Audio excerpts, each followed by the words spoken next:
No início do século XVIII foi formado o Reino da Grã-Bretanha, um estado que unificava os reinos da Inglaterra e Escócia. Um século mais tarde, o Reino da Irlanda entrou nessa união, e assim formaram o Reino Unido da Grã-Bretanha e Irlanda. Na verdade é um pouco mais complexo que isso.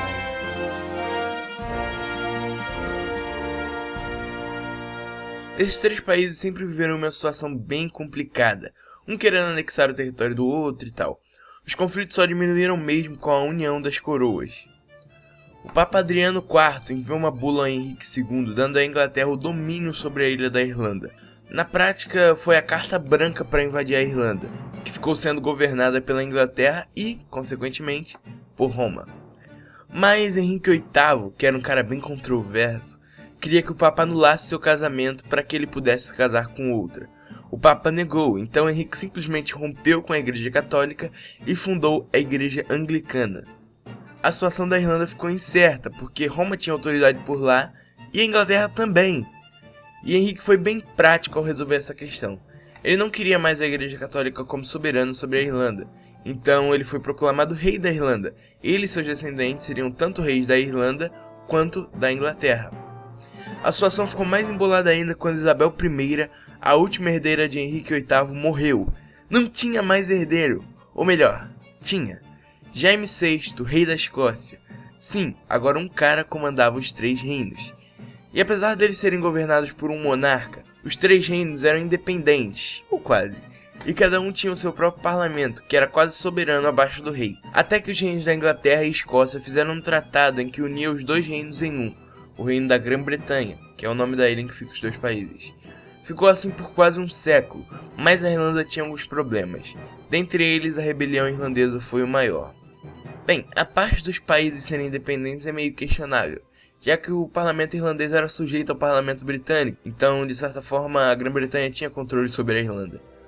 Por isso, um grupo de rebeldes se aliaram à França, provavelmente a maior inimiga da Grã-Bretanha, e invadiram a Irlanda para ficarem livres dos britânicos.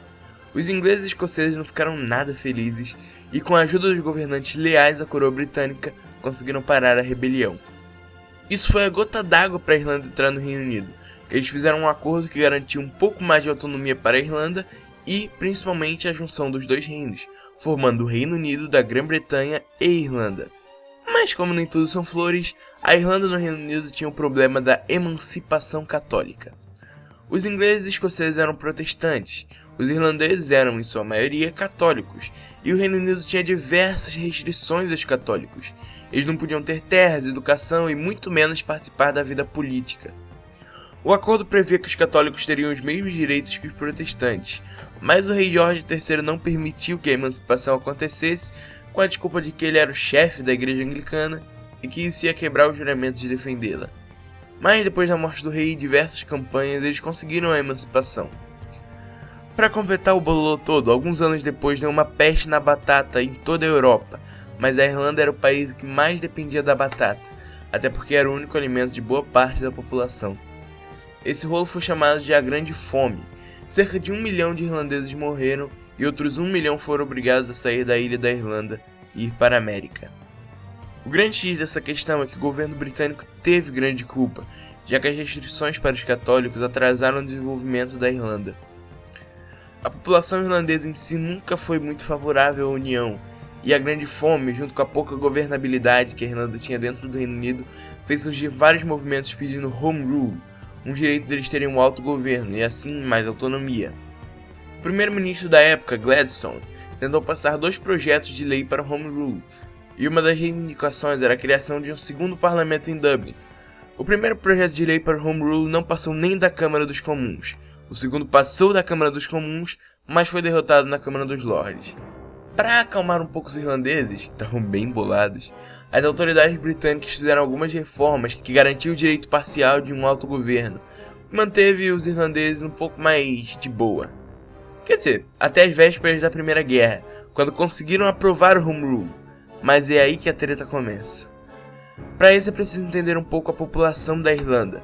A maioria dos irlandeses eram católicos e estavam paus da vida com os britânicos, mas também tinha uma minoria poderosa de protestantes leais ao governo britânico, e essa minoria ficava no norte da Irlanda, a região de Ulster, a parte mais industrializada do país. Então tinha um racha entre os unionistas e os nacionalistas, que queriam o bendito do Home Rule. Então, como era de se esperar, os unionistas não ficaram nada felizes com a aprovação do Home Rule e resolveram partir para o ataque. Eles formaram o grupo Voluntários do Ulster, que iria se opor à força. Em resposta, os nacionalistas formaram os Voluntários Irlandeses. Eles estavam prontos para lutar até que estourou a Primeira Guerra. E ela não parou só com as tretas dos grupos não, mas também pausou com o Home Rule, o que deixou os nacionalistas mais bolados. O alistamento militar não era obrigatório, e até que muitos irlandeses nacionalistas resolveram ajudar os aliados na guerra. Muitos, mas não todos. Um pequeno grupo dos voluntários irlandeses resolveu ficar e secretamente iniciar uma rebelião. Na segunda-feira de Páscoa, os rebeldes irlandeses começaram a chamada Revolta da Páscoa. Eles se infiltraram e ocuparam pontos importantes de Dublin e proclamaram a República Irlandesa.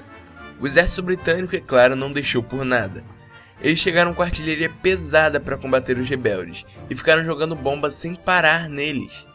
Obviamente, com a superioridade bélica dos britânicos, os rebeldes perderam após uma semana de batalhas. A revolta teve consequências. Para os líderes irlandeses, bem, os britânicos executaram eles secretamente. Quase. Eles sumiram do nada, foram levados pelos britânicos e nunca mais foram vistos. Tava estranho e a população percebeu. Isso e os acontecimentos recentes fizeram crescer um sentimento republicano no povo irlandês. Esse sentimento foi refletido nas eleições para o parlamento. O partido Sinn Féin, um velho partido anti-britânico, ganhou 73 das 105 cadeiras que o país tinha direito no parlamento. Mas essa galera que iria ficar no parlamento em Westminster resolveu se reunir em Dublin e formar o primeiro parlamento irlandês. O evento ficou conhecido como Fusdale.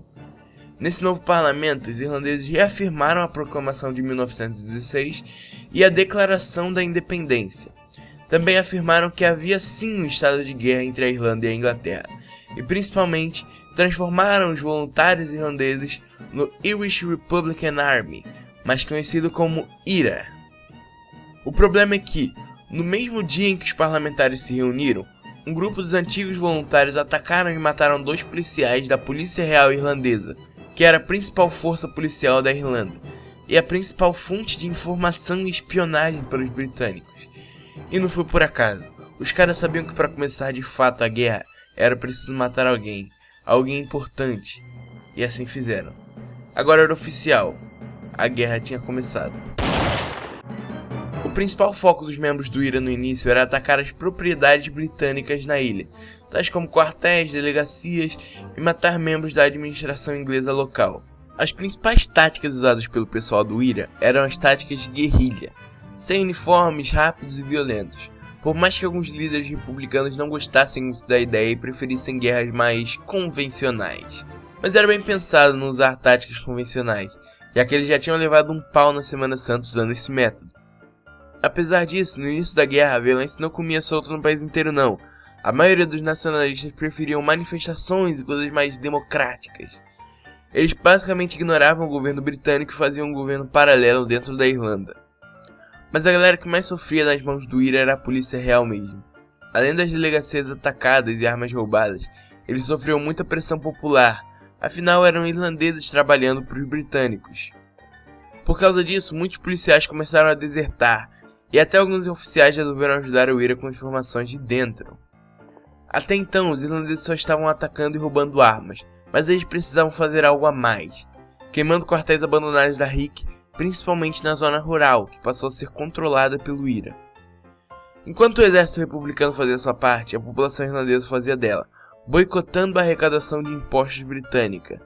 Michael Collins, um dos principais líderes do movimento da independência irlandês, criou um empréstimo nacional, com o objetivo de arrecadar fundos para o novo governo irlandês. E muitos irlandeses dentro e fora do país arrecadavam dinheiro, que servia basicamente para sustentar o exército. E isso fez com que a República Irlandesa, que era até então um projeto, se tornasse real para muitos. Os britânicos estavam tentando de tudo para parar com a rebelião. Eles criaram 2 forças militares que fizeram eles perder mais apoio da população. Implantaram a lei marcial, que trocava os tribunais civis por militares, e não funcionou também. Além de não funcionar, não ajudou em nada. O O prefeito de Cork, junto com alguns outros prisioneiros do IRA, morreram por causa de uma greve de fome. Isso fez com que um esquadrão liderado por Michael Collins tentasse eliminar o coração da inteligência britânica em Dublin, numa tacada só.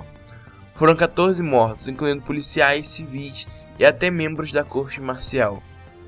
Em resposta, os britânicos partiram para o estádio de futebol em Dublin e abriram fogo contra a multidão que estava assistindo o jogo. E aí vão mais 14 civis. E mais tarde, 2 republicanos foram presos e executados pelos britânicos. Tudo isso no mesmo dia, que ficou conhecido como o Domingo Sangrento. Para amenizar um pouco a situação, o parlamento britânico aprovou o 4º Home Rule, chamado de Ato de Governo da Irlanda de 1920, onde separava a Irlanda entre a Irlanda do Norte, que eram os unionistas, protestantes e tal, e a Irlanda do Sul, que eram os católicos, separatistas. Tecnicamente, o governo da Irlanda do Sul seria independente, mas ainda assim faria parte do Reino Unido. O 4º Home Rule nunca entrou em vigor na Irlanda do Sul. Mas o auge da violência mesmo foi no ano seguinte, quando o parlamento irlandês declarou guerra formal ao Reino Unido. A maior batalha convencional da guerra aconteceu nesse período. Uns 100 irlandeses contra mais de 1000 britânicos. Os soldados do IRA conseguiram evitar serem emboscados pelos britânicos e ainda mataram 30 militares. Para mostrar que um governo britânico na Irlanda era insustentável, os membros do IRA queimaram a The Custom House, que era o centro do governo britânico em Dublin. Mas mesmo assim os britânicos saíram por cima, já que prenderam 80 dos rebeldes. Isso mostrava que o IRA já não estava mais com o gás do começo da guerra. Faltavam suprimentos, armas e munição, e eles não estavam nem perto de expulsar os britânicos da ilha. Mesmo assim, os britânicos sabiam que talvez nem fosse possível derrotar o IRA. Nas eleições gerais, o Sinn Féin ganhou 124 das 128 cadeiras no parlamento, mas, de novo, eles não quiseram assumir os mandatos sob liderança inglesa. Por causa disso, o parlamento da Irlanda do Sul foi dissolvido e a autoridade política do Sul ficou na mão do Lord Tenente, que era uma autoridade britânica sobre a ilha da Irlanda. A resposta do IRA foi continuar os ataques britânicos na ilha. Com isso, o governo britânico finalmente contactou o Sinn Féin para as negociações de paz. As negociações resultaram no Tratado Anglo-Irlandês, que foi aprovado pelo Parlamento da Irlanda do Sul e pelos 2 parlamentos ingleses. Assim nascia o Estado Livre Irlandês. O tratado também permitia que a Irlanda do Norte votasse para ficar ou não no novo país. Eles preferiram por não ficar e permanecer parte do Reino Unido, já que os ataques por lá nunca foram tão grandes e eles também eram protestantes. Finalmente a guerra tinha chegado ao fim. Só que tinha uma galera, o pessoal do IRA, que não aceitava o tratado e queria guerra contra o Reino Unido. Na contramão, o governo provisório da Irlanda já estava governando com base no tratado. Isso gerou uma série de conflitos que mais tarde desencadeou a Guerra Civil Irlandesa. Mas esse é assunto para outro vídeo. Se você gostou, deixa o like, compartilhe com seus amigos ou inimigos. Lembrando que eu tô com a segunda parte do Império Romano pronta, então na semana que vem eu posto, ou se esse vídeo atingir 2000 likes eu posto imediatamente. Enfim amigos, obrigado a quem esperou até aqui, no mais é isso e tchau!